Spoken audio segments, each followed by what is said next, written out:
Reminisce, reminisce, reminisce. Bum, bum, bum, bum. Bam, bam, bam, bam, bam. Hey.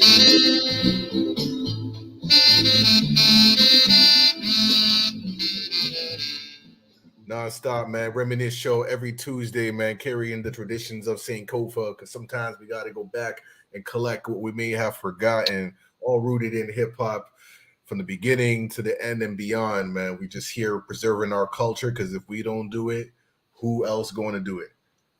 Ain't nobody gonna do it, and if they do, they're gonna exploit it and flip it and lie about it. And Come lie on, about it. come on, Yo, come so on, we man. gonna- Absolutely. We were there. True Who better to benefit from the people who were there, who lived it, who breathed it, who supported it, who loved it, who learned from it, and who liked it, y'all. Like this is who we are. Hip hop is who we are. The culture is who we are. We aren't fakes, frauds. We ain't faking funk here. We ain't. You know, and yo, that's what I love about us here. You know what we do here? We will constructively criticize our culture. We support it and we love it. But like, yo, it's not like we're perfect, and we're going to lovingly support and criticize our brothers in the same breath and find solutions. This is not one of those platforms that's about cussing and bringing hate and making clickbait sound bombs and just stirring up trash in the culture. No, we ain't doing that here. We are all you're gonna get is solutions and love. But we're gonna call out the bullshit. We're gonna call out the bullshit. Wanna call it. Yeah, no doubt, man. You know, it's all for you know, it's all coming from a place of love, you know, and we just do what we can with what we have. But yo, man, things are definitely blessed. Yo, I guess we get into our check-in and we get into, you know, some of the topics that have been moving around, man. This has been like a eventful week, man. There's like, you know, some new programs that's coming out, some stuff that happened at the Oscars, which I'm sure we're gonna be talking about. And we kind of got to, you know, I think it all connects with Reminisce and just like the documentation of our culture and, you know, telling our stories. So that's what's up, man. Peace to righteous, man. You already know. Well, yeah. So I don't know. Once you set us off, man, with a little check-in, man, let us know how you're feeling on a scale from 1 to 10 before we get into it. I'm good. Like the universe allowed me to fix a few issues that I had. I had some like scheduling issues. I'm trying to juggle a lot of my external stuff that I do from here, my porn and my other art stuff. And I got a few photo shoots and a few things that might be aligning after this week that almost didn't happen, but fingers crossed they come together. And I'm feeling optimistic. So I'm good. I'm good. How about you though, brother? How are you feeling? Yeah, no, I'm feeling good. You know, I feel like there's just like a lot on my plate, and like you said, like it's like scheduling and just organizing and planting like just a lot of like seeds of opportunities and renewal. And you know, I think it's springtime, so it kind of naturally brings that. You know, I know there's like a new moon on Friday, so I know anybody's in astrology and all that stuff. Like lots of, you know, interesting energy that I'm striving to tap into. But yeah, you know, I'm probably feeling, you know, I'm at like a 7, 8 now.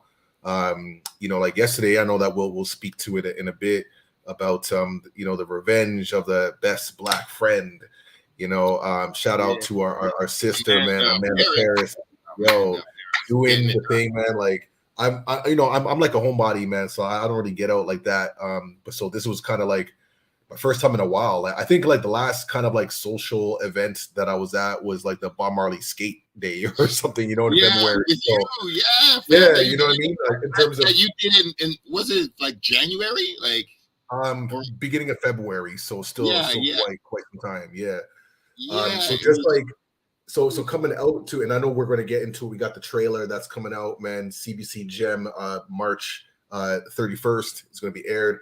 But that was kind of my first time really coming out, and it just reminded me of just how important it is for us to be around like our people, our community, seeing like the energy and I just seeing people. I'm like, whoa, like you're in real life, you know. I'm so used to talking through squares and stuff like that. So seeing people in real life was just great, you know what I mean? And it was just one of those like reminders. So that brought my energy up.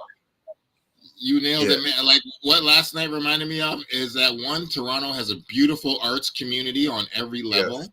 like you and I, we go to hip hop events, journalism events, activism events, but you know, like that was film and television, and I was like, yo, look at this. Here's our fam and our people. And two, it's like, yo, you can't hug a Zoom screen, yo. You can't. You don't feel. You feel information from this, but we don't feel family connection. So. And last night was a family connection. Sorry if I cut you off from something. But no. And it just kind of reminded of like, you know, the love and hate for like Toronto, like, you know, in so many ways, like there's so much like dysfunction and things of that nature. But then it's like every now and then, like Toronto kind of, you know, symbolizes this like potential of hope, you know, and that's something that we were talking about that kind of like moves us forward and connects us, you know. So even like seeing Amanda, writing and directing her own, like TV series, comedy TV series, which was, phenomenal. We were privileged enough to see the entire series, like one time. Just seeing our people shine, and I don't know that that's something that we have in common. We love seeing our peoples doing their thing. And so yeah, that just brought the energy up, But speaking of people shining and doing their thing, I mean, you know what I mean? I don't know if you want to get into the Oscars just yet, or if you want to wait a little bit, or you know what I'm saying? 'Cause I know there's some stuff, man. Some stuff. Yeah, I mean, do you want to wait for our guest a bit? Yeah, you know what? Yeah, because I feel like she would have some stuff to build on. But let me see. I'm trying to think. Like, I don't know. Is there anything else that has like come up that you've want to build on? Anything that's popped up in recent times that's come up for you? Yeah, I mean, what do I feel like? I mean, it's so big on so many levels. I mean, I don't know, not really. It's weird. I mean, I was going through. It doesn't really parallel, but I was actually watching a lot of other people's reactions to it, and I was checking out the homie Godfrey. I don't know if you know Godfrey. Have you peeped Godfrey before? Yeah. He's on like Vlad a lot and whatnot. Yeah. Yeah, exactly. And he dropped some mad jewels. He dropped some very insightful things, and I'm seeing all the different ways you can have two different viewpoints about something. Been listening. Yeah, I don't want to go into it too deep, but also, man, fuck it. Should we just dive into it? Fuck it, because we might have to talk about it for like most of the episode, because there's a lot of layers in it, and I want us to at least explore it on our show in our way. But yeah, I mean, we could talk about thanks a lot, Righteous. We could talk about we could talk about Questlove. Let's start with that. We'll get into because you know what, I didn't actually watch the full acceptance speech. I have it lined up.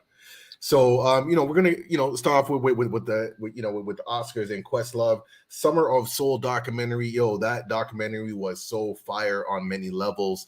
For those who may not have seen it, they kind of compared it to like the Black Woodstock, or if I'm not mistaken, it was happening around the time of Woodstock, and it just kind of like 1969, right, and it took place in Harlem, and it was something that was just not like, I mean, it was covered, but it was just not like televised. I mean, the revolution was not televised, right? But all this like amazing coverage and content was like unearthed somehow. I can't remember the details, but it was like kind of sitting on a shelf collecting dust for like many years, like decades, 25 years. And then it's uncovered like in Technicolor. It had artists like Nina Simone, like Stevie Wonder, so many artists, and it was beautiful. It showed this like energy of like Black beauty that we don't really get to see. Like, like for me, like when I was watching the documentary, like I'm looking at not just the musicians, but like the art, the audience members. I like to look at stuff, and just seeing like what do people look like who are the people that are in attendance, and it was like families and kids, and you can tell this was like a major deal for like the culture. it was something that, you know, I would parallel with, like, you know, James Brown's song "Say It Loud, I'm Black and I'm Proud," like that type of energy, you know, where it's like, yo, like, yeah, like this is our people, this is who we are, this is what it is, you know. So I encourage everybody to go check out Summer of Soul, man. Won Oscar for best documentary, man. Questlove from the legendary Roots crew from Philly, which I thought was pretty interesting in the sense that we're going to get to the Chris Rock and Will Smith incident, but Questlove and Will are both from Philly, you feel me? So it was just an interesting, like, that was like the setup for him to win that, but just interesting. Yeah. So before we go there, I had this insight that I realized about the Summer of Soul when I saw it that was incredibly, it made me cry on a level that, like, it was literally a tear that I had never dropped before about Black history, because I had realized at that time, when you see it, it's 1969. It's before the end of the Black Panthers, which I think were officially like kind of murdered and taken out by like 1973, 1974. And if people really know American history, I think the pinnacle murder rate of all times of murder rates was New York in the 70s. Like, New York was a fucking dark, horrible murderous place in the 70s. It really went down. A lot of burned out Bronx, burned out Harlem. So in 1969, if you watch that documentary, you see this hope in the people. You see this when they do the crowd. You see this energy.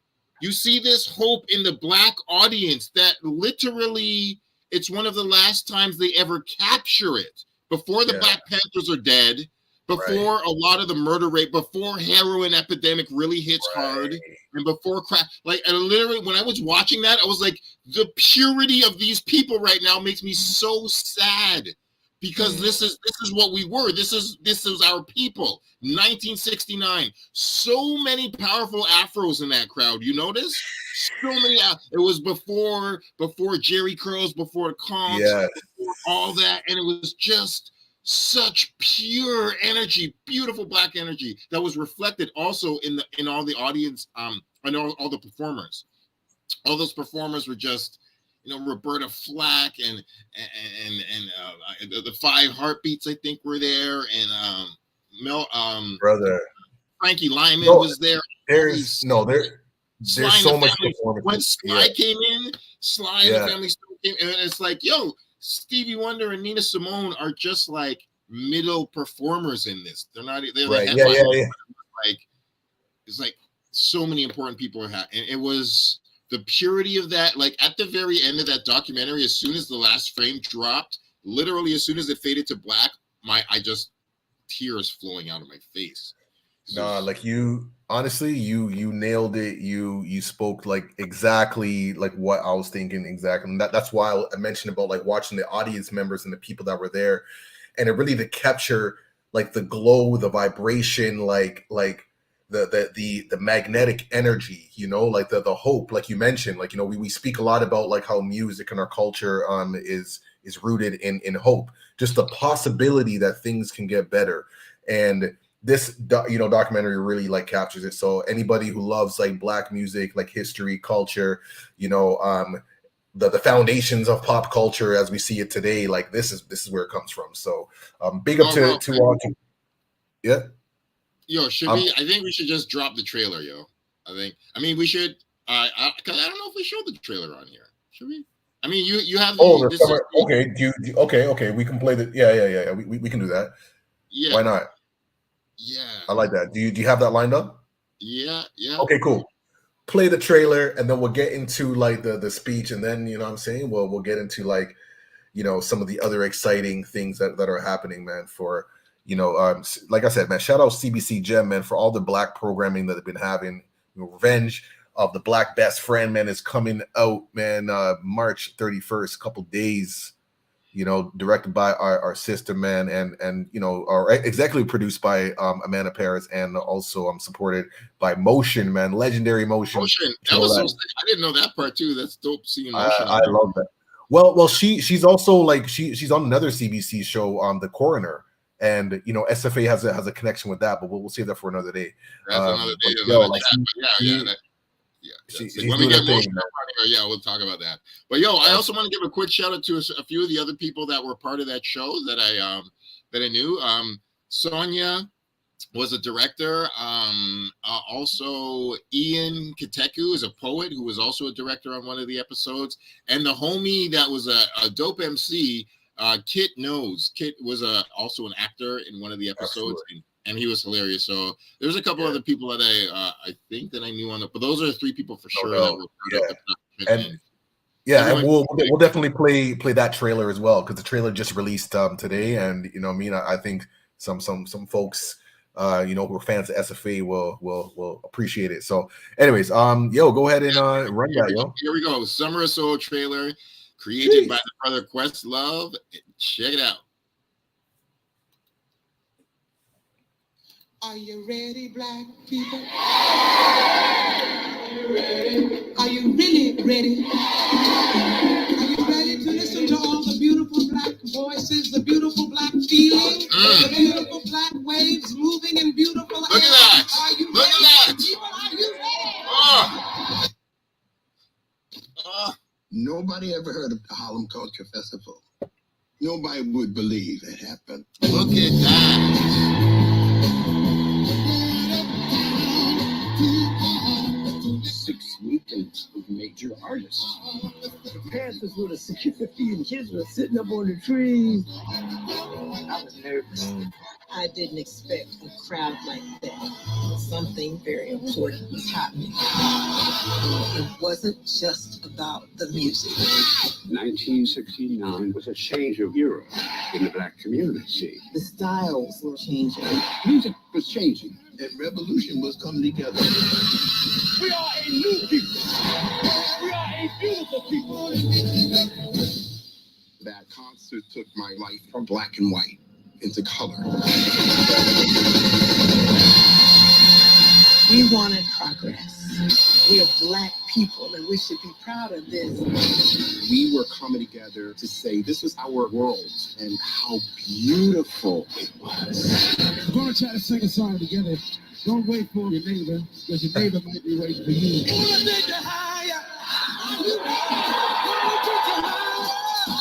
We believed in what we felt in here. So when we went, let's go do it. Yeah.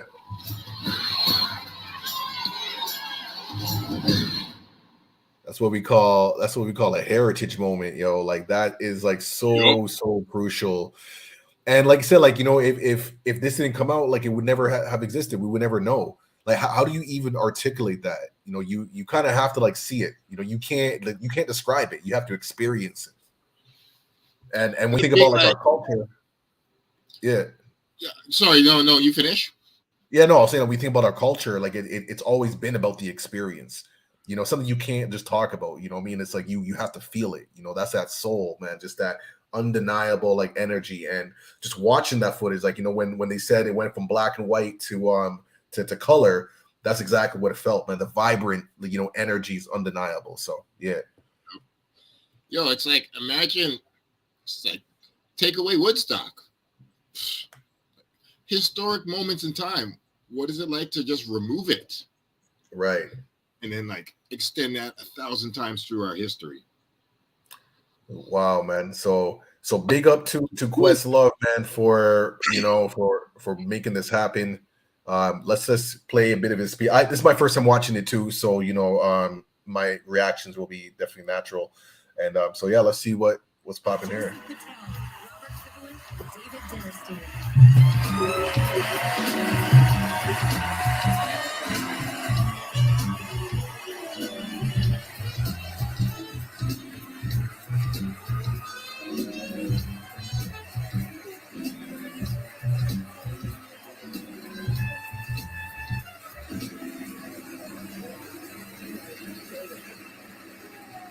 Oh my God. Thank you. Hey, real quick.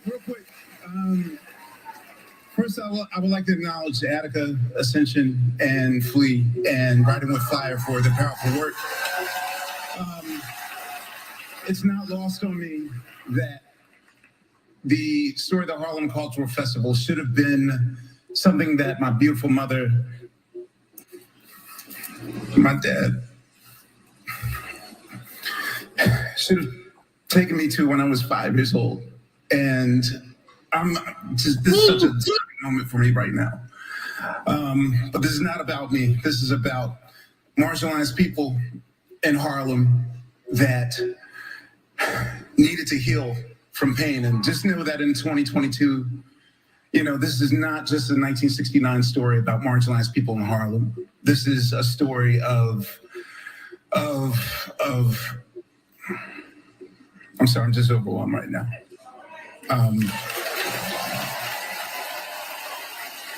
Look, I'm going to get myself together, and I'll thank everyone proper when I get off stage. But on behalf of Hulu and Searchlight and Onyx, the beautiful women of Onyx, and Concordia and Play Action and Vulcan and Radical Media, and on behalf of Joseph and I'm so happy right now. I could cry.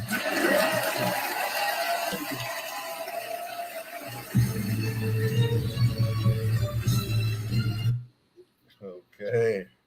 Queen Latifah's there. Yes. Love that, man. Saw Beyonce in the cut too, man. Yo, lots of folks up in there. Yeah. Yeah. Sorry, I just was getting a text from Allie. I just had to send her a link. All goody, all goody. Did you hear from her? I did not, but hopefully we'll get her on. If not, hey man, we can always add her on, next session. That's all good too. Yeah. We're plugged in. We're plugged in. Hey. Oh, hey. Yes. It was. Yo, fam. Yo, thank gosh.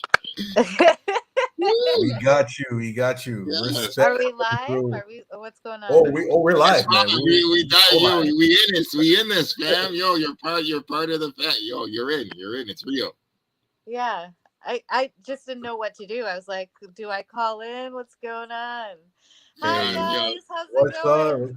So good to see you, man. Like I see you like on Instagram and posting one out, but it's like it's great to like actually kind of. Well, I mean, it's still in digital spaces, so we're not, but whatever. Soon, spring's coming. Spring's coming.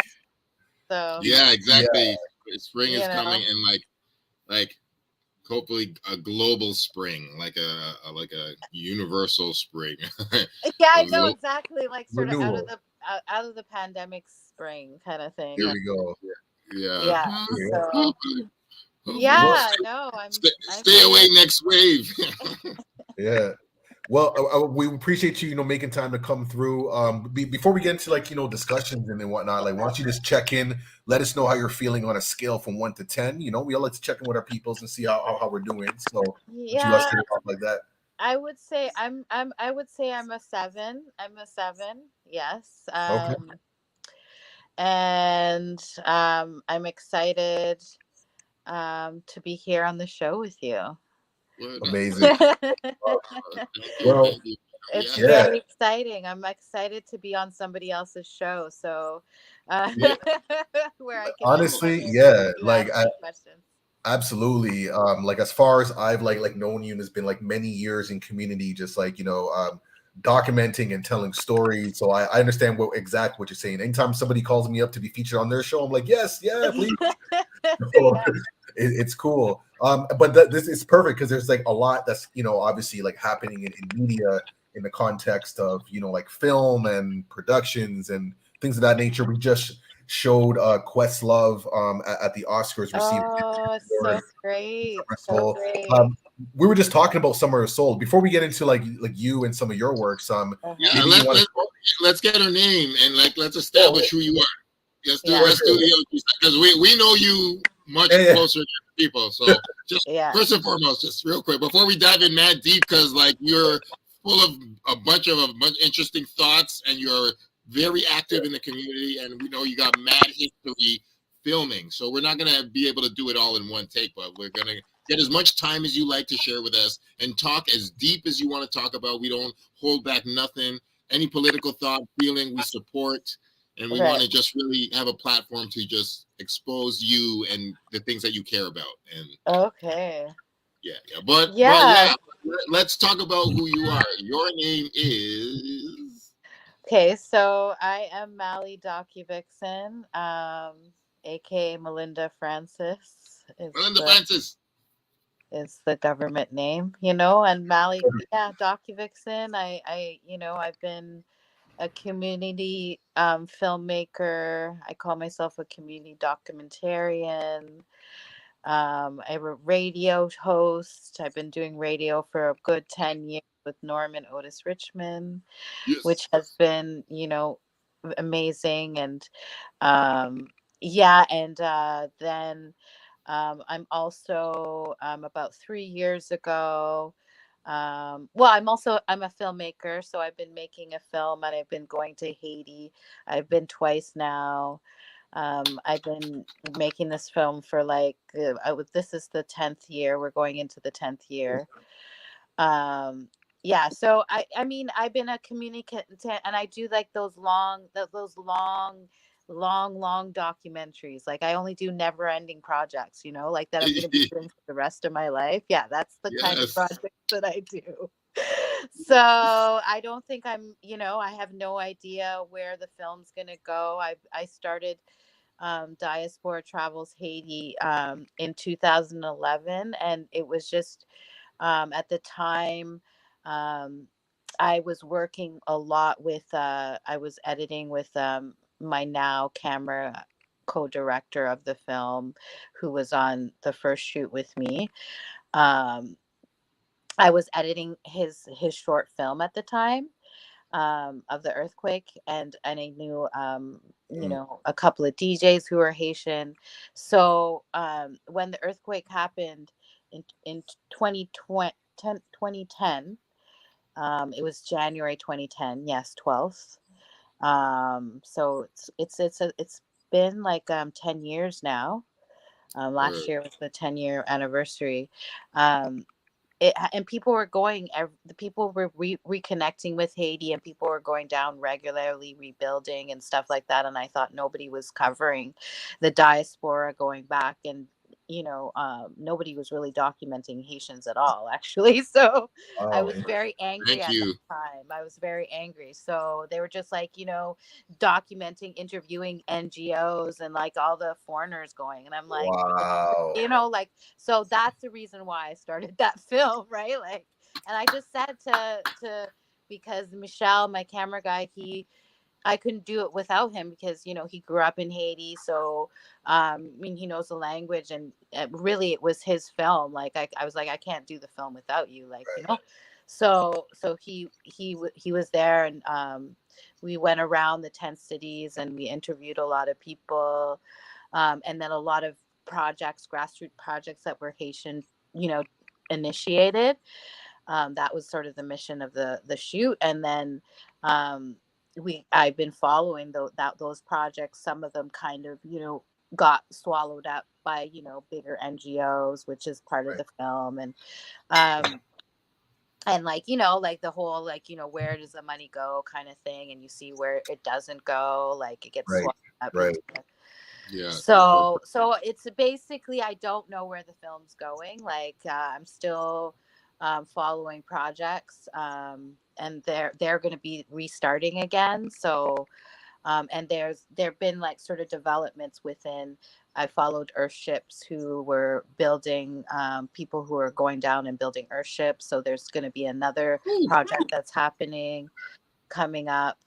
And so a lot of these things are not finished, so I'm still documenting. So I don't know where the film's going to go, and how long I'm going to be shooting for. That's why I like it, and so that's one project that's sort of always in the background. And then I work, my other main one is the radio show, which is Diasporic Music. People could listen to it.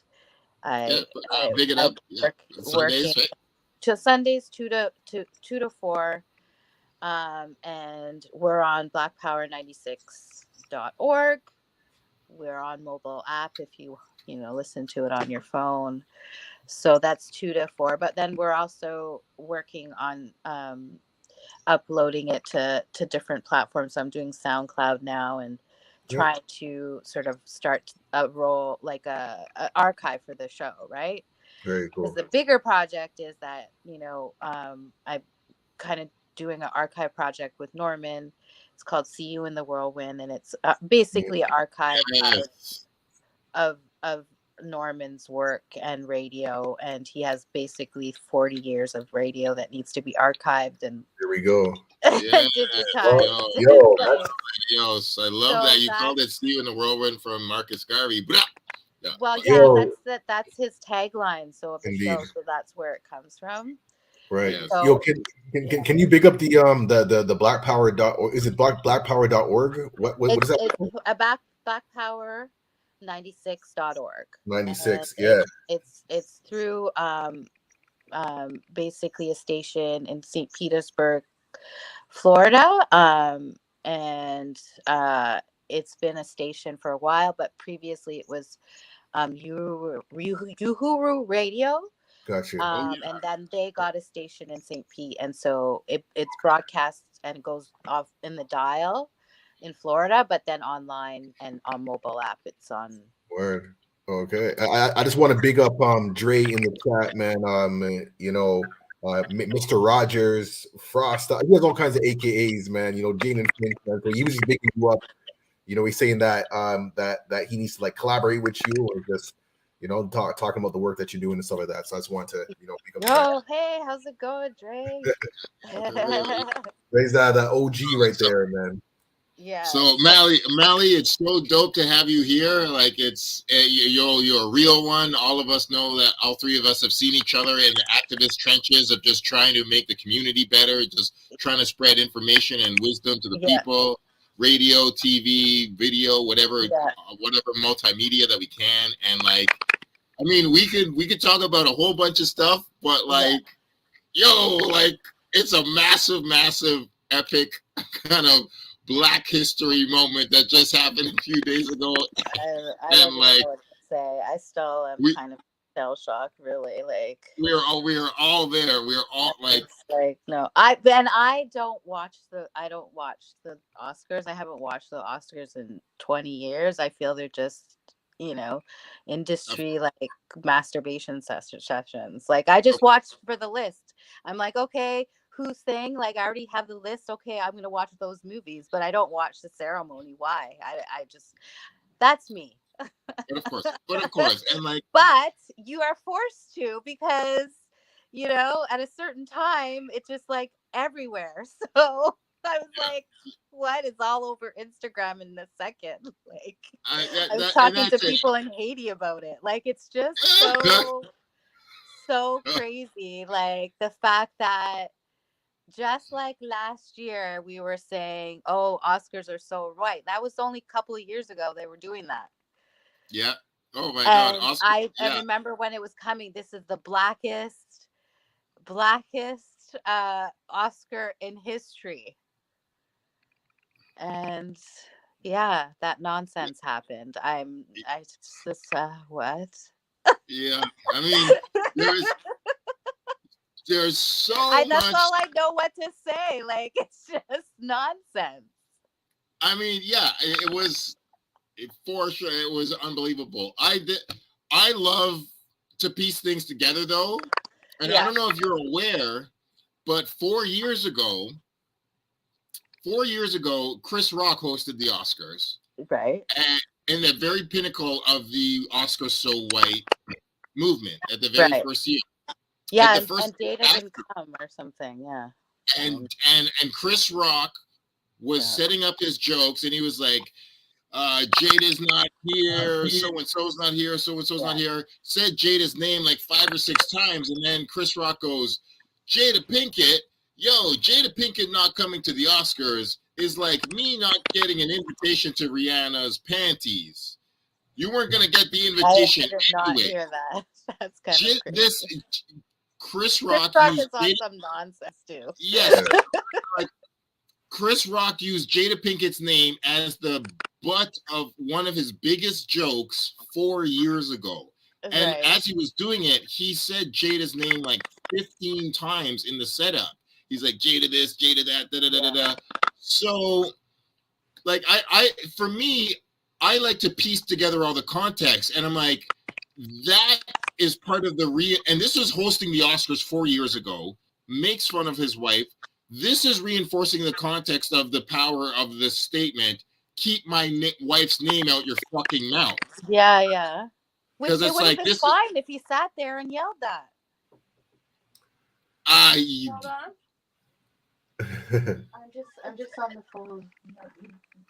That's an interesting. So there's a few other asides that people have said. They're like, sorry. Well, that's okay. That's okay. You're very right. You're very right. And I mean, I do want to get into the disrespect of the Black woman, because I want to hear from Black women to be like, yo, how did y'all feel about that? How would you feel if you were Jada? How did you feel about the idea of Will Smith? That behavior is inexcusable. It's not defense. You're acting like a fool in front of everybody. You're disrespecting yourself, Jada, the whole family. That whole, like, he's defending her. What is this? Like, what are you in grade 12? Like, what is going on? Like, no. That is the question. Ricky Lake behavior, like, on the Oscars? Get out of here. No. This is not defense. That whole behavior is crazy. Now you have to explain to your kids that this is acceptable behavior from Will Smith, who's a representative of all. You know what I'm saying? Like, no. Yeah. So, like, you asked like a very important question, like, what is going on? You know, and I think there's something's wrong with their dynamic. Something's happening that we got brought into the whole world, actually. Right.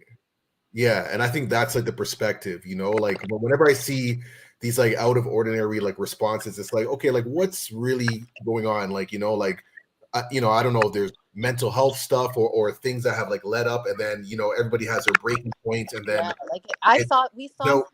he broke down on live television. It was heartbreaking on many levels. Yeah. Oh my goodness. Will Smith has been pushed to the very edge of. Will Smith and Terry Crews are the two Black men that have been made the most fun of in the last 5 years. Everybody's making the whole entanglement thing. August Alsina. It was horrible. Yeah. People have been making fun of Will Smith for years, and Will has gained the respect as an actor. But come on, he was the Black man that was most called the softest. Oh, Will Smith is like the softest rapper of all rappers. Like, people have been pushing that man forever. And I am not justifying violence. Yeah, my heroes are Martin Luther King and Malcolm X. I'm trying to walk this planet as a Black man that uses no violence, period. Yeah. But I just like to comprehend possibly what is happening. I'm like, that's Will Smith's breaking point. Chris made fun of his wife again of her alopecia. I knew she had alopecia. Some people were like, oh, maybe he didn't know that she was balding. Like, no, I knew she had, like, Jada Kiss.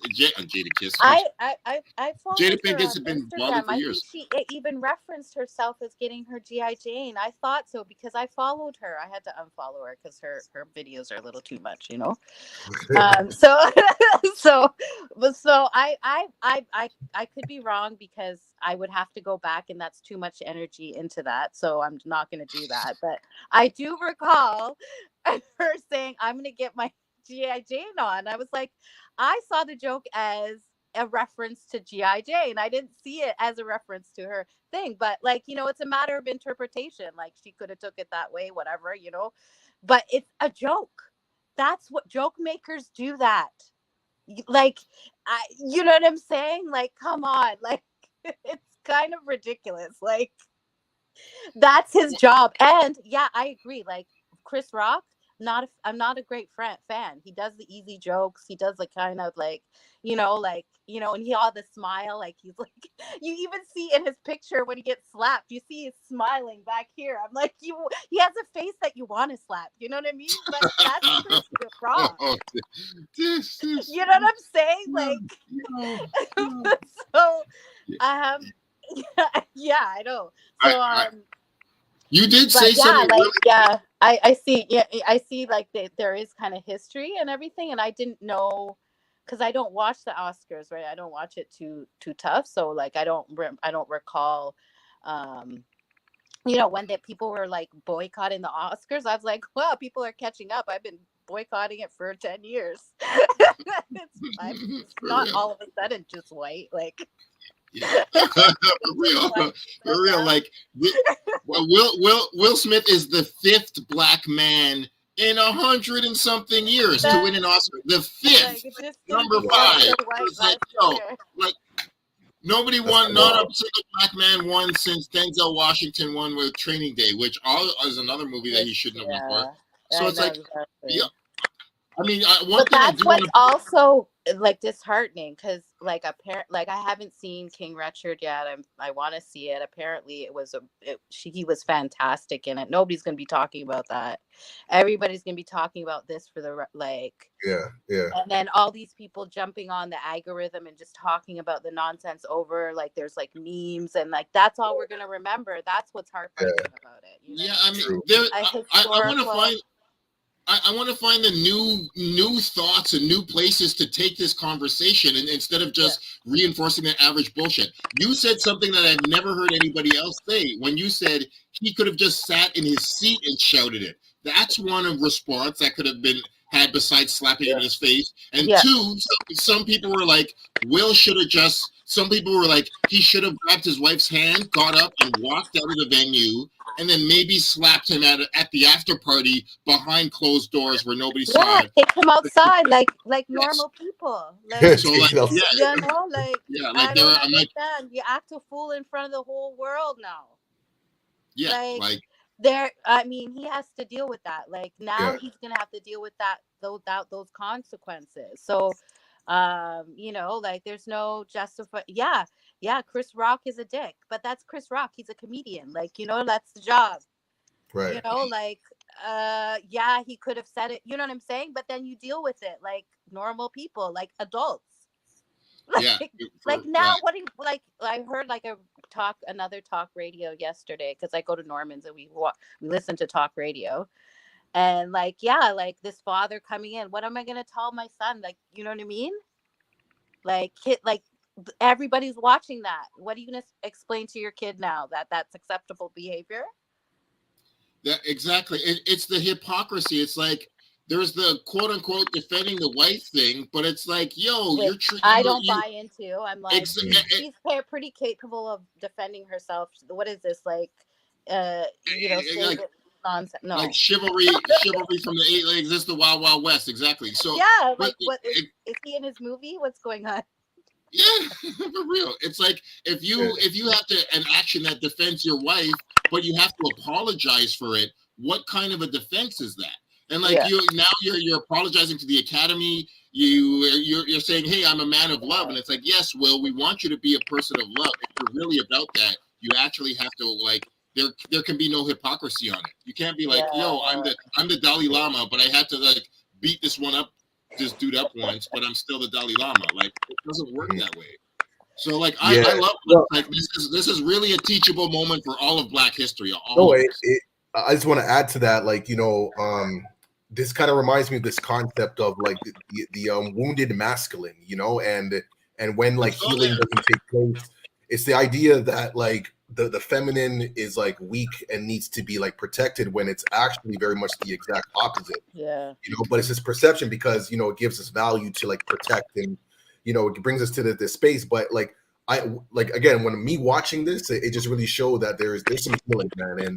And like I don't really jump on like the media bandwagon and the memes and all that. I just sit back and observe when these moments happen because I'm like, we need to figure out ways to like how can we like build people up and support, and clearly there's some mental health stuff, things that are triggered, maybe things that he hasn't processed or healed Yeah, from, and may go back to childhood. Who knows? You know what I mean? That's just for sure. coming in now. Like, everybody has their breaking point. So I'm always looking at it from that perspective. But definitely a classic wounded masculine approach where it's like, I got to protect my woman, where it's like, no, like, he's more than capable. You know? Yeah. So, And that's, but the thing is like in a broader that's how people get shot. Like, facts. you know Yeah, what I'm saying? Like, for sure. For sure. I don't know. Yeah. No, you're right. It's But like, yeah. and that the optics of that, it's the blackest thing, and then they Yeah. have two Yeah. black men hitting. Yes. Like, it's just Yeah. Oh, yeah, there's so it's many just levels. heartbreaking on a lot of levels. Like, and he, Just like, it's before supposed to be his night that he Yeah. shines, you know what I mean, and he didn't, you know what I mean, like, it's a Yeah. lot of It is layer interesting. kind Yeah. of things Yeah. in that Yeah, kind of thing. yeah, like So, there's like barely any redemption arc to being like, well, you won the award 30 minutes later and you were crying and you apologized for what you did. It's like, no, like, you shouldn't have had the blemish in the first place. Like, you should have just been like, you know what? It's taken 20 years for Will Smith to get an Oscar, and like 30 minutes before he wins that Oscar, finally, he like is like he doing, lost it. He basically lost yeah, it. like black on black violence on Yeah. a world stage on like national TV. This is not a good look. Will, Yeah. you've worked way too hard in your life to have this hang over your head. Like, and we know you're way bigger than this. And we're like, us black people. That's the one last thing I do want to say about it, about the different perceptions of black people's interpretation of this event versus white people. Because the few things that I do like is when some people are like, yo, where was all this white outrage on January 6th when the White House, like, y'all are talking about punishing Will Smith and taking away his Oscar. Well, Roman I Polanski knew still that was has an coming too. I was Oscar. like, oh my God, they're gonna tell that they're gonna take it away. And I was like, no, like, and then I was like, if it's gonna take it away, it gotta go to Denzel. Like, I was just like, no, he needs his Oscar. I was like, no. I mean, Roman Polanski still has his Oscar. That is an actual fucking convicted rapist. Also, fucking Harvey Weinstein still has the Oscar that he won. Actual convicted rapist in jail right now. I'm like, yo, I don't agree with Will, but like, yo, charge Will Smith $1 million or whatever. Say he's got to fucking do some therapy or like whatever. But like, let the man keep his Oscar. Fuck that. Word. Yeah. Word. Well, it's like moving along. You know what I mean? Because I think like I don't know if anybody's got any new thoughts to add or like. I mean, we want to talk about like cinema too. Probably should put on the. Yeah. Well, because I was actually going to go in the direction of like cinema, because I know that Mally, you've been like documenting a lot of like the Toronto scene, and you've seen a lot, and I was curious to know like. Like the era, my men were talking about this, like, the era, like the mid 2000s, there was like a lot of like energy that was happening, like, there was, new organizations were popping up, like we were really, this renaissance, this energy that was going on. So I'm curious to know if there's a particular moment for you that stands out, in like the mid like 2000s and whatnot, like a time period. Yeah. Documented that you're like, yo, I'm glad I was there for that. Yeah, it was definitely around that time. I feel like I'm so out of it, like, and then also COVID, right? Like, I haven't really been documenting. I took a hiatus. So after my Haiti film and, been doing radio, all that thing, I also took a hiatus out of film because my second trip to Haiti. Okay, like before I go back, I'll come back to this because I'm going on a tangent. So let me go back to when I was documenting. But anyway, to the long story, I took a 3-year hiatus because I went into healthcare. So I've been out of it. I haven't really been going out, and and then COVID didn't help at all either, right? So I haven't even seen anybody. So, but yeah, I remember it was probably like 2000, like right around 2008 to 2010, 12, 13, 14 kind of thing. Like I was like pretty much filming like at least three times a week kind of thing. And it was like, remix project. And then when Manifesto kicked off, pretty much saw the come up of Rich Kid. So Word up. you know what I mean? Like that era was out all the time, and it was like a lot of energy. So I think that's the era that you're talking about. And then I was around there, and I flew there, saw everybody there. Yeah, like and like it's kind of missing that and I don't know if that will ever be that again. It's pretty much Well, that's why I like to that's why we like to reminisce on moments where there's so much like things that were bubbling up at that time that it can't be recreated. You only had to like be there to really understand it. Well, I think every generation has their own little thing, you know what I mean? So indeed, and that was hard. Like that set the stage for a lot of the things that we see today. A lot of things have progressed since then. So it's wonderful. Yeah. Are there any particular artists or speakers or thinkers or authors that you particularly like to follow or that you've been fascinated by? Because I mean, I really like what you said there about Rich Kid, because Rich Kid is one of the great artists. Like there's just certain people in Toronto history. It's like, yo, I got to see some of their first shows. Very committed to the Toronto underground. Like he's, like. Yeah. We had him on a show a couple weeks ago. Yeah.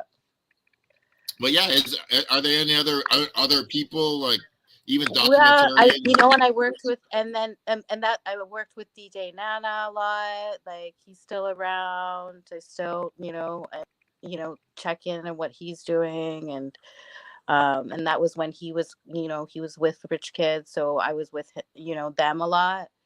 And then what other, and then I was doing a lot of film for a long time, like simultaneously of doing that I was doing a lot of film.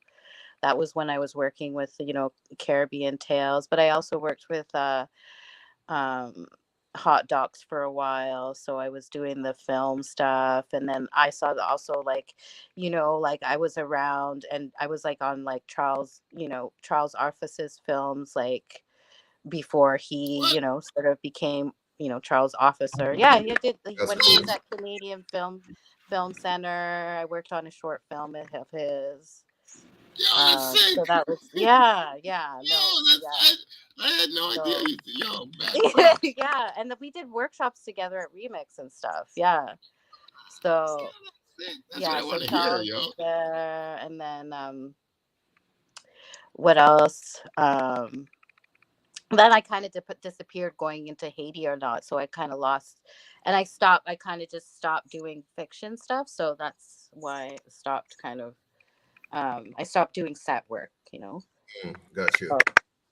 So because I got busy with the film and stuff. So and that time I was also going to New York a lot, so I knew a lot of people, and that's how I met like Haitian filmmakers, and that's how I ended up going to Haiti. So it's all connected. It's all the work. I kind of follow the work, so wherever it takes me, then I do this for a while, and then and then I try to check in on what other people are doing.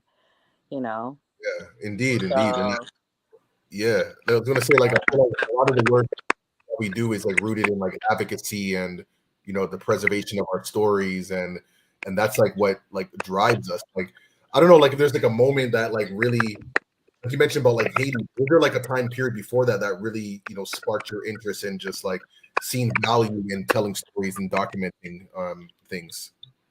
Like what triggered me to do the documentation kind of thing?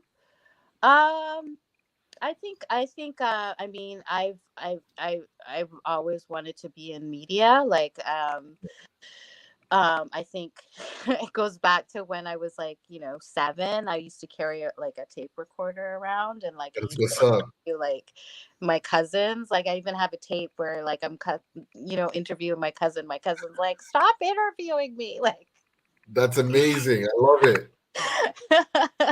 So no, that's real. the Mali archives, you know, like it's like Yo, you gotta release those, yo. That's dope. so so I always wanted to sing, and then I always wanted to be in TV or radio, or you know, I always wanted to storytell. So I don't remember a time where I'm like, I don't know what I want to do You've kind of always been thing. doing Yeah, it. I Yeah. was like, and then you know, in I love university, that. university, I was like, you know, I went to Windsor, and I was in Detroit a lot. So Nice. I actually wanted to go to NYU. Like I wanted to go to NYU because, you know, Spike Lee went to NYU. Right, So right. I was going to go to NYU. And then I, you know, told my mother, and my mother's like, maybe you should look at tuition prices. And I was saving up, you know. And I look at tuition prices. I was like, oh, maybe I can't go to NYU. Oh shit. You know, my part-time job, Famous Players, is not gonna get it. You know what I mean? Like, Oh shit, yo. so You worked then in a I movie ended up theater going to though? Windsor, and I was like, oh well, it's near Detroit. You know, like it's even close to New York. Anyway, so yeah, but I'm glad I did that, and I you know, I went to Detroit. I spent a lot of time in Detroit when I was there, and so I don't think I would have gotten that if I stayed in Toronto. And I've gotten, you know, I was able to see like outside of that, and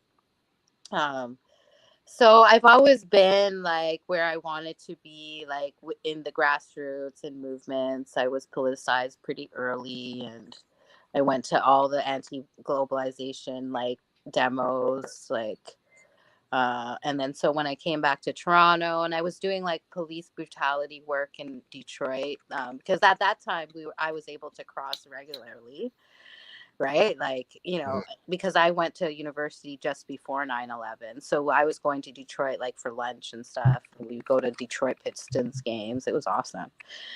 Uh, but then like 9/11 happened, and that stopped. Oh A yeah, lot of my that American changed. like friends, yeah, it changed like overnight.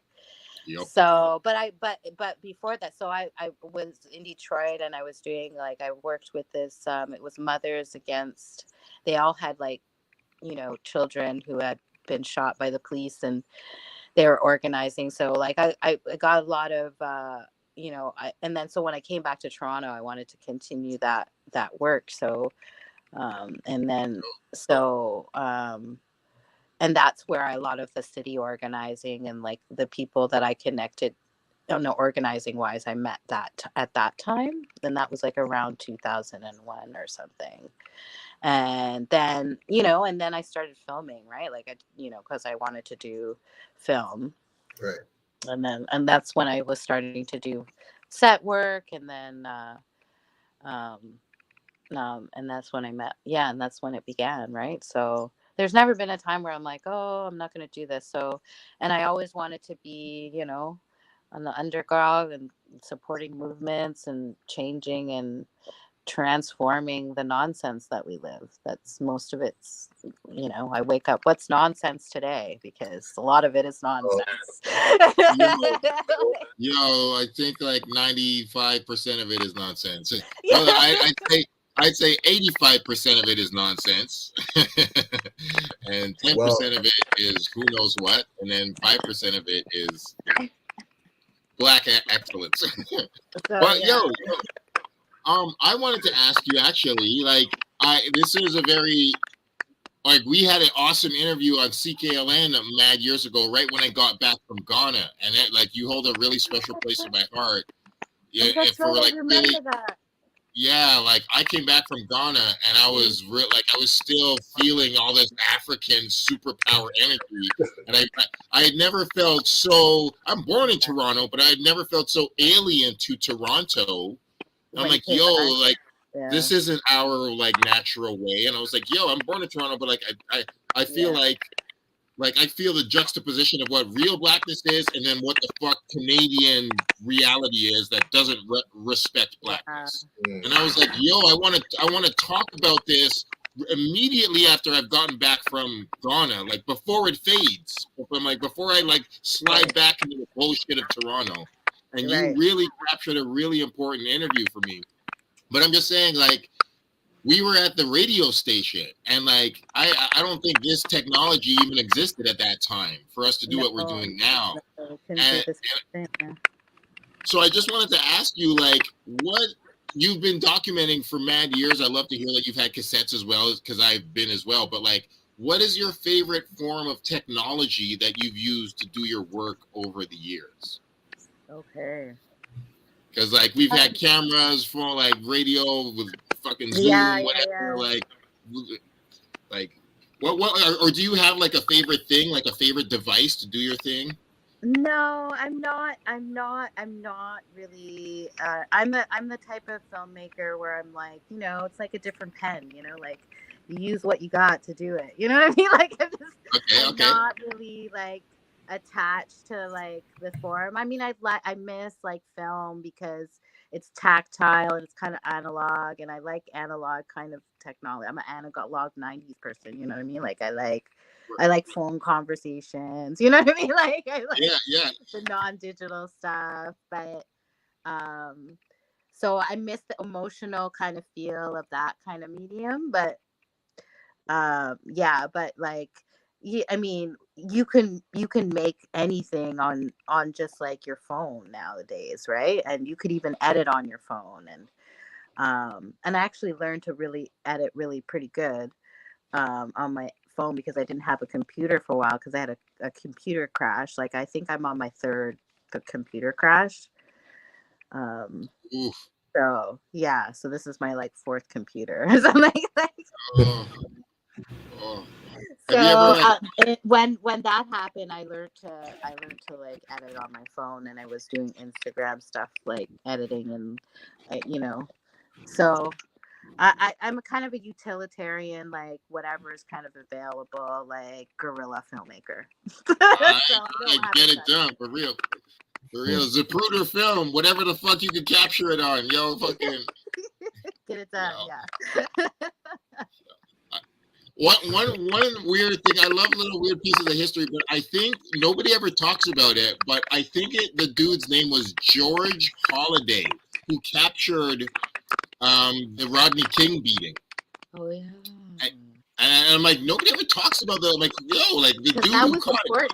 Yeah. It was one of like, come on, it was one of the most pivotal like videos in Black history, especially. And it's like the dude was on his balcony, and he was like, yo, I can't even fucking back to getting beat in the street, and he pulls out his camera and like, yo, man. Like, there's so many of those art, like actually, like this is something that like Norman talks about. There's like just like people documenting. I mean, like did you watch that Harry Belafonte like night as the Tonight Show on Netflix? Have you guys seen that? I know. What do you? What? Exactly. What? So catch this. So it's on Netflix. It's really good. I recommend people go see it. It was a 1 week that Harry Belafonte like hosted the Tonight Show, and I didn't even know that this happened. I was like, what? Yo, so anyway, yeah, so he had interviewed like basically in 1968. So in the rise of like, you know, like, so he had all these people on the Tonight Show, like Martin Luther King, like everybody. Yeah, like what? So at the time, like CBS or whatever, wherever, like Tonight Show or NBC, I can't remember what network it's part of, but whatever network, they didn't keep the actual like shows. They recorded over it. So this documentary, whoever produced the documentary docu-series, I think is it a series? Yeah, I think it might be a series, a mini series or whatever, limited series like that they have. So there is the reason why they made this film is because some guy like recorded everything of the Tonight Show, and he's like, oh, I really need to do this. It's just some guy, this white guy in Ohio or something, who decided to record it and captured all these things.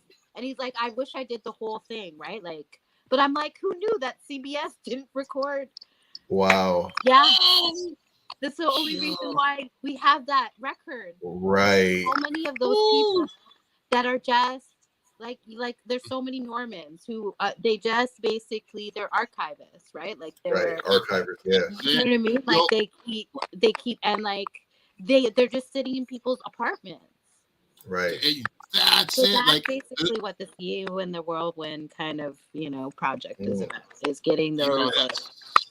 that's so sick. It's It's like like, that. yeah, Yeah, that 17-year-old black girl with a cell phone captured the George Floyd murder. Like one exactly. little black girl going to a store changed the Always entire a- fucking history. It's like it's Yeah. all of it. It's like you, it's me, all of us, just one Yeah. phone, one camera, and it's just the courage to capture history and be like, this needs to be documented. Like I have the courage to like stand here and really like capture it, like witness it. Well, Some of the shit's harder to witness than other shit.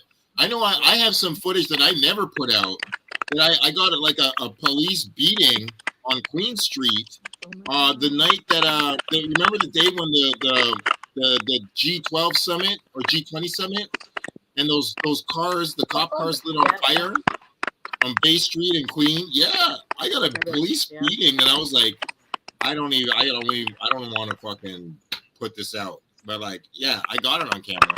yeah. It's Yeah, like, see, and that needs to be archived, you know what I mean? Like, or else it just, becomes artifacts. And then, but like these are like the things I think about, like what happens, like, when we're not here, like how are people going to access information? That's another thing, like, and access to information and the platforms. What if they take it away from you? I think about those things. Like I started taking my stuff down off of Facebook because I was becoming paranoid about that. Like, because I'm like, what if they just take away, and that's my family and they own it. Like I was just becoming very paranoid and I started taking stuff down, putting it on my hard drive. I know where they are.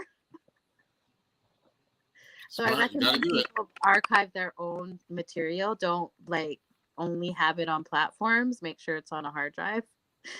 yeah. And so, and what happens if we don't have electricity? Where does this go? Like, where's that history go? Like, are we archiving in a way that it's like sustainable so that people will be able to use it later? You know what I mean? Like, I think about those things. That's wisdom. That's wisdom. So, yeah. Word up, yo. Well, yeah.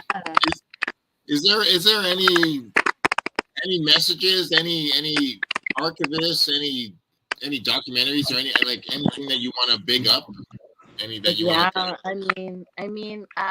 I'm still kind of getting back into like, following people and stuff like that, because as I said, I've been let me fast forward to like what I was gonna say before I went back to the 2000s. It was like, so after my film, I've been to Haiti twice, and like my last production, really was hard on me. Like I was there for 3 months.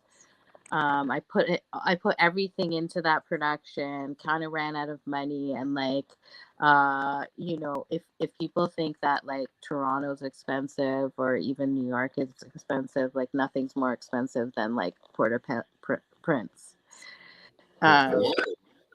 Because it's like, imagine it's like living in Manhattan, but majority of people don't have the amount of money to survive. That's how expensive it is in Port-au-Prince. Like I felt like it was like it vacuumed money. You know what I mean? So, and then like my camera kind of broke down. I got a parasite. I got sick. Like, and then I was still filming. Like I had that. It was a lot. Anyway, and then I got back, and I was editing the rough cut. I had like a 45. I remember that I had a 45-minute cut, and then my computer crashed and I lost all that work. I didn't lose the footage, so I still have it. Yeah. But I lost all that time, and so I had to take a break, and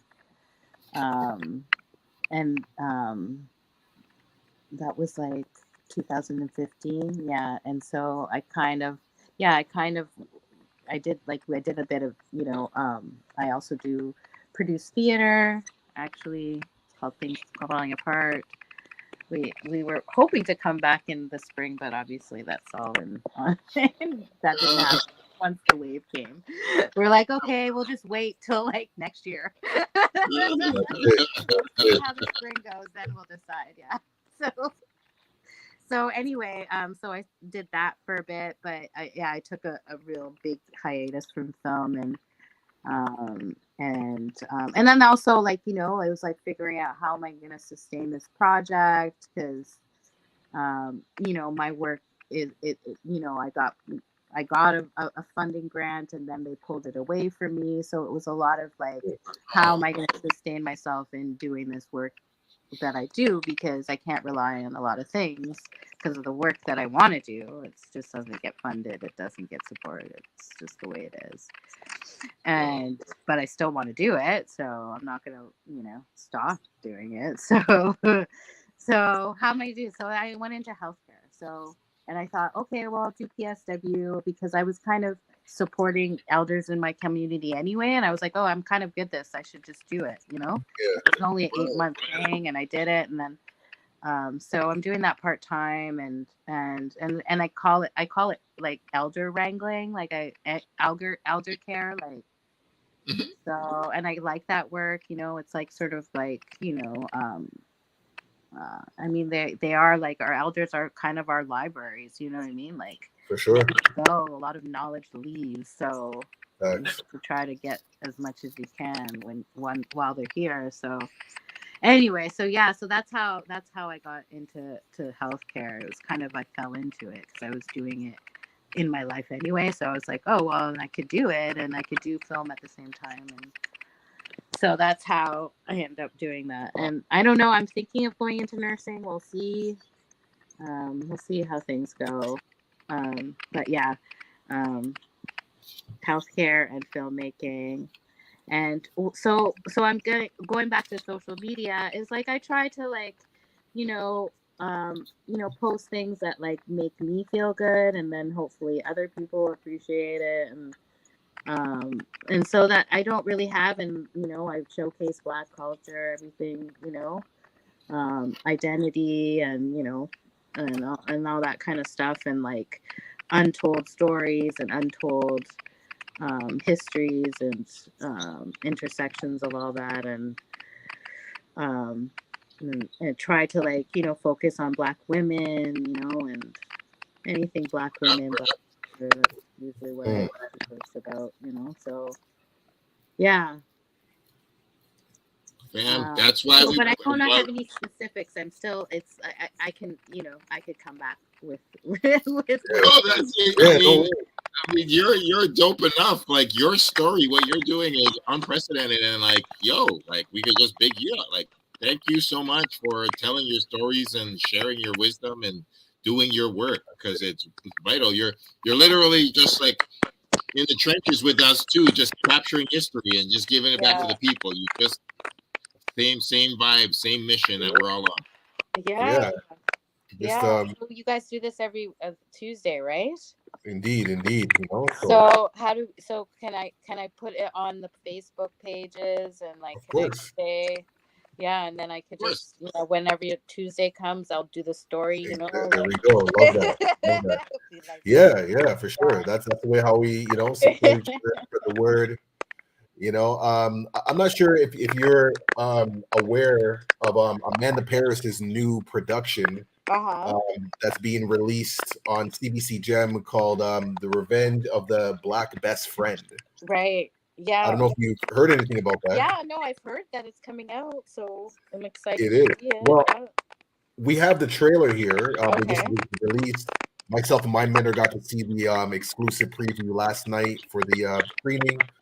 It's phenomenal. So I'm gonna play this. Let me see here. Play this trailer here, and this comes out in 2 days, man. So Thursday, it'll be available. So let's see what we got here.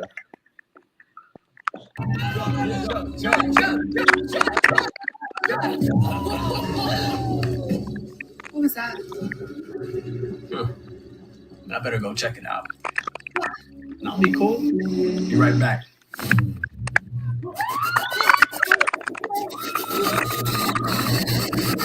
Stop that right now. Countless Black actors, just like you, have experienced the trauma of being reduced, erased, and replaced in movies. If I am going to revolutionize this industry, I have to get to the root of the problem. It was time for me to dismantle the white narrative industrial complex. I love it. Tony Shakur told me, beloved, we're getting you your proverbial 40 acres and a mule. This book was a revelation. Extraordinary. Yes. I watch your show religiously. Thank you. Your biggest weakness was being lost in a sea of complexity. The truth is, Tony needs actors like me to stay struggling so that she can stay relevant. They just wish they were me. Really, Tony? This is me. Time stop. Look, this is street beef. I got you. I'm talking about Black Twitter. Different story.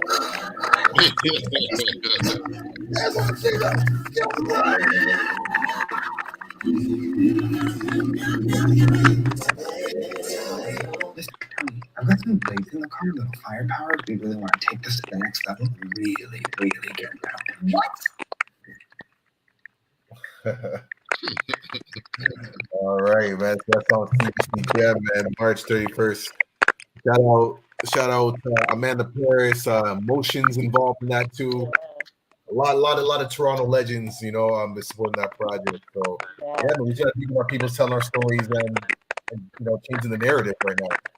Yeah. Yeah. Word Cool. up. Yeah. Word. Well, I went through basically all my questions. We put in a good we put in a good hour, and like. That was a good one. It was good. Yeah. Yeah. Well, appreciate you for coming through. Yeah, thanks for inviting me. Yeah. Yo,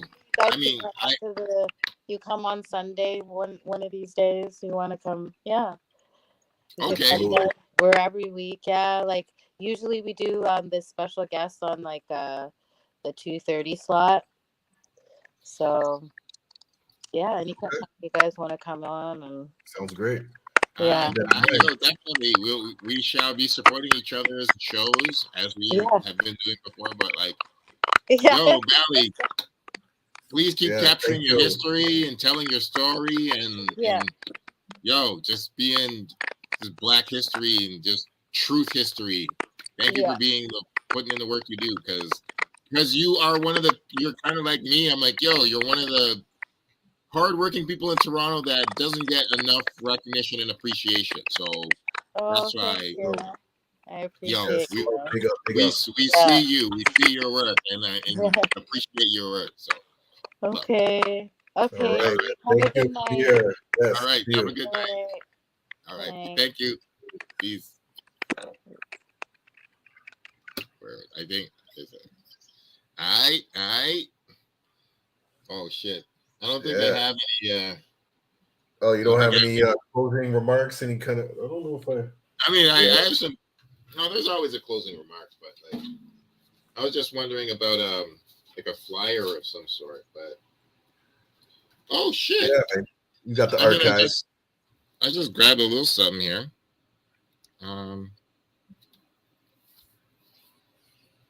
Jamaica 50th Film Showcase. Jeez. Yo, man, Yes, I remember that. Yo, that was a really interesting time though, for sure, man. Yeah. Was. Oh my God. How was it for you, man? I remember because Jamaica 15, that was a time where I was just building with like Denisha Pendergrass, man. Shout out to my sister, and you know what I mean, like Jamaica's very own finest. And me, and I believe that was around the time where like Manifesto Jamaica was just kind of like bubbling. So there was like a lot of this like Jamaican pride and energy and just That's where I met like Kabaka Pyramid and Protege and like, certain artists that are like big time reggae artists now. So it just kind of reminds me of that era. It was almost like a second wave of like the mid 2000s of like this energy and movement that's happening. It's like, well, we don't even know what's going on. Like, kind of like how the story of Rick James, which I just discovered, this documentary I was watching and learning that Rick James had some like history and time in Toronto. Like he spent a significant amount of time in Toronto in his early days, was even in a band with like Neil Young and hanging around Yorkville when it was a time where it was like a hippie, almost like Queen Street, how we would call Queen Street, Kensington Market. Yorkville surprisingly was like that. And this time where this creative energy is just happening, and we people don't really know where it's going, but they know that there's part of it. So that kind of remind me of like that era, like the mid 2000s, and then like 2010 to like 2014 was a certain kind of wave as well. So that just reminds me of that period where just a lot of things were happening and bubbling, and it's getting exciting. Yeah, man. Yes, sir. You nailed it.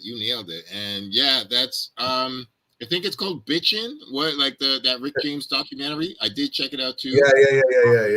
Yeah. So it's a very good one. It's a good one. It really is. Yeah, it's really insightful. Yeah, it's good, and it shows a lot about his daughter. That was really like, oh wow, really jaw dropping story. Piece to his daughter, and it was a definite honest account, of his experiences. And I like the way how they delivered it. Like they weren't trying to downplay certain experiences, but they told the truth in a graceful like manner, if that makes sense. Well said. Exactly. Yeah. They like both the highs and the lows, they said with the same respect. Right. Like, So no, I was like, he is being honored in this. It's not an exploitative thing. But for sure. Shout out to Rick James, another Canadian visitor and part of the history we like to reminisce upon. So that's it. And so we're gonna leave y'all like that, man. For now, man. We said, man, make sure y'all look out for Revenge of the Black Best Friend. It's gonna be on CBC Gem. You can watch that online. Get the app; it's all free. Support local talent. Support more visibility of Black culture on TV. Like CBC's been doing their thing, man. There's the Porters. There's Digstown. There's like so many others. I was actually going through the archive, and I'm like, okay, this is getting pretty diverse now. Not done in a broken way. It's like our stories are actually being told, and our creative folks are being celebrated. So make sure y'all run up the numbers and support that. And man, we'll keep it going, man. There's a lot of things that are coming down the pipeline, and we're going to keep doing it every Tuesday. Reminisce Show, carrying the traditions of Sankofa. Because sometimes we got to go back and collect what we have forgotten, man. Shout out to Mally for coming through and sharing. And this is what we do, man. Every Tuesday, we represent. Love, and love and I co-sign everything you absolutely said, for sure. I just want to give one also quick shout out to Colleen, because I'm really not supporting too many things about Chris Rock in this whole situation. But the one thing I will say is I agree with you, Colleen. Let's give Chris Rock some props for the way he handled being smacked on national TV. He did. He didn't even flinch. He didn't even stumble. No tears, no nothing, no blood. I was just like, yo, like just. Yeah, I didn't like that joke, and I thought the joke was whack. But that being said, he did take it on the chin and just keep on like a professional, which is like admirable, because he didn't get street with it, we shall say. He didn't get ignorant with it. But yeah, that being said, it's an exhausting topic. But yo, fuck that shit. Yo, fucking motherfucking Mike Lowry punched Pookie from fucking New Jack City. Yo, this is a crazy shit. Mike Lowry, Bad Boys. Motherfucking word. Like, all right, yo, man. We gonna sign off like that, man. Every Tuesday. See y'all next week, man. Reminisce Show. Peace, y'all.